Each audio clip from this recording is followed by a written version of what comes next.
फिक्र में अब पॉलिटिकल फाइल खोलने का वक्त हो गया। आज बिहार बीजेपी के लिए बड़ा दिन था।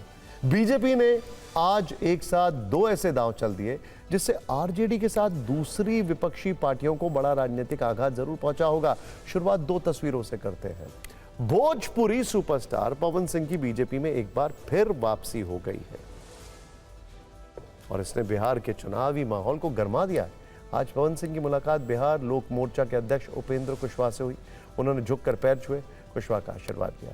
इससे माना जा रहा है कि उपेंद्र कुशवाहा की पवन सिंह से नाराजगी खत्म हो गई, क्योंकि माना जाता है कि काराकाट से पवन सिंह के निर्दलीय चुनाव लड़ने की वजह से उपेंद्र कुशवाहा चुनाव हार गए। लेकिन अब सब ठीक हो गया।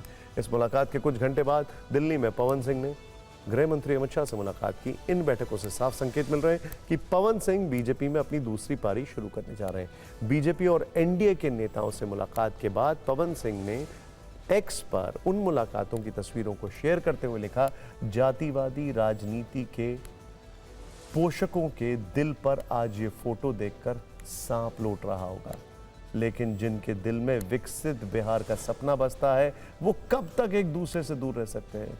सभी ने दिल से आशीर्वाद दिया। मोदी जी और नीतीश जी के सपनों का बिहार बनाने में आपका बेटा पवन पूरा पावर लगाएगा। तो वहीं उपेंद्र कुशवाहा ने भी इन तस्वीरों को शेयर करते हुए ज्यादा कुछ तो नहीं लिखा, लेकिन इसे विनोद तावड़े और ऋतुराज सिन्हा की उपस्थिति में भोजपुरी स्टार पवन सिंह से शिष्टाचार मुलाकात जरूर बताया।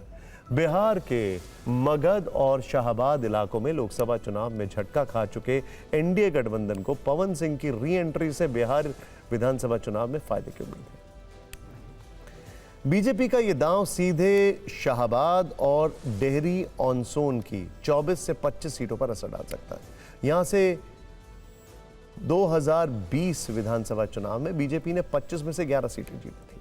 बीजेपी का मानना है कि पवन सिंह के स्टार पावर से 3 से 4% वोट बढ़ सकते हैं।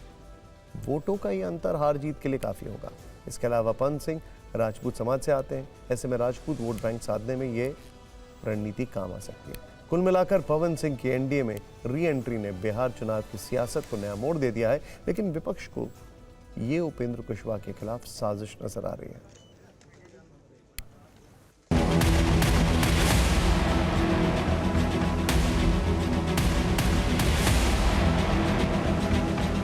इन लोग का यही काम है, कलाकार का, और खासकर जिस व्यक्ति का आपने नाम लिया पवन सिंह का, तो पवन सिंह जो है कभी लखनऊ में हमारे पैर पे गिरे हुए थे और फिर दोबारा चले गए किसी और के पैर में गिर रहे हैं। तो लगातार किसी न किसी के पैर में गिरिए रहे हैं। इनको समझ में अभी नहीं आ रहा, इनकी बुद्धि और विवेक काम नहीं कर रहा है।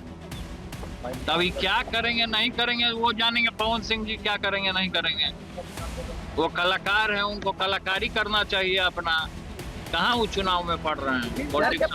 पवन जी बीजेपी में है, बीजेपी में रहेंगे।